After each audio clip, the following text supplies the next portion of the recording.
Order! Order! You are an incorrigible delinquent at times. Behave yourself, man!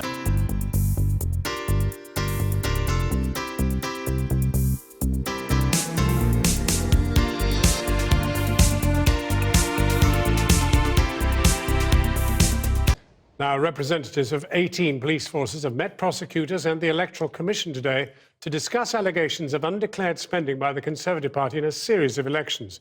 This follows a 3-month investigation by this programme. The police forces involved have consistently told Channel 4 News they would wait for Electoral Commission to provide the guidance. Tonight, the Commission said it was now up to the police to decide whether to ask the courts to extend the time limit for criminal prosecutions. Our political correspondent Michael Crick has this report. Senior police officers from 18 different forces spent more than 2 hours at the Electoral Commission this lunchtime, together with officials from the Crown Prosecution Service. They had to decide their next steps on the allegations made by this programme about Tory spending in dozens of seats at the general election last year. We've shown how in South Thanet the Tories spent more than £20,000 on hotel bills for party staff and volunteers, which was not included on their legal spending return. And in dozens of seats from Cornwall to Lancashire, they spent tens of thousands on a fleet of battle buses and hotels to bus volunteers in to fight for specific candidates. Again, these costs weren't listed on those candidates' spending returns. Under election law, any offences have to be prosecuted within 12 months.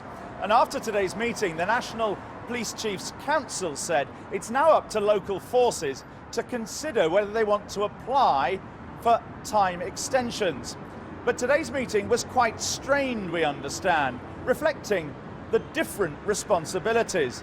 And whilst we understand that the Electoral Commission urged police forces to apply for more time, some of them said they haven't yet seen the evidence to justify that, and haven't even seen all the evidence that the Electoral Commission's got. Earlier, the former Tory co-chairman Grant Shapps was grilled about the matter on the BBC Daily Politics. But compliance wasn't my side of things. The campaigning side was my side, but not the money and the finance. But you were behind this whole battle bus business. It was the actual campaign itself, not the compliance. So you didn't wonder as to where the charges were being made? As I say, I'm not one to shirk my responsibilities. Well, I stood like down on my own account for something unrelated to that, but this side of things was not my side. But an email leaked to us suggests the Battle Bus project was very much Grant Shapps' baby. The organiser, Mark Clark, wrote to the North Cornwall campaign team on the 30th of April last year about Battle Bus. It has the full financial, organisational and practical support of Conservative headquarters, the personal sponsorship of the party chairman Grant Shapps, and has been signed off by Linton Crosby, party strategist Stephen Gilbert, David Cameron's political secretary, and Lord Feldman, party co-chairman. I caught up with Shapps myself. The Battle Bus was a national campaign, and I think CCHQ... It's a campaign for candidates locally. Let me ask you a question. I think CCHQ took the view, or takes the view, as I understand it. It was all part of the national campaign, very well advertised, part of the national thing. One thing I didn't... It's a campaign for local candidates like Scott Matt. So one thing I wasn't responsible for, and I've taken responsibility for things that were, was the financing side and the compliance side, and they had a compliance department. You must have known where the money was coming from. Well, as I say, the compliance side wasn't my part of things, well, but was it Lord national Feldman's part then? Are you trying to blame him? There's a compliance department. David Cameron's political secretary Stephen Gilbert was also copied in to another email talking about the Battle Bus trip to North Cornwall the next day. Tomorrow is massive for the campaign, it said, and I believe could well make a difference. Attached was a briefing note telling volunteers to tell voters on doorsteps they were calling on behalf of Scott Mann, your Conservative candidate, adding, "This seat is one of just 23 we need to win to make sure David Cameron is in number 10. The implications of all this are potentially huge.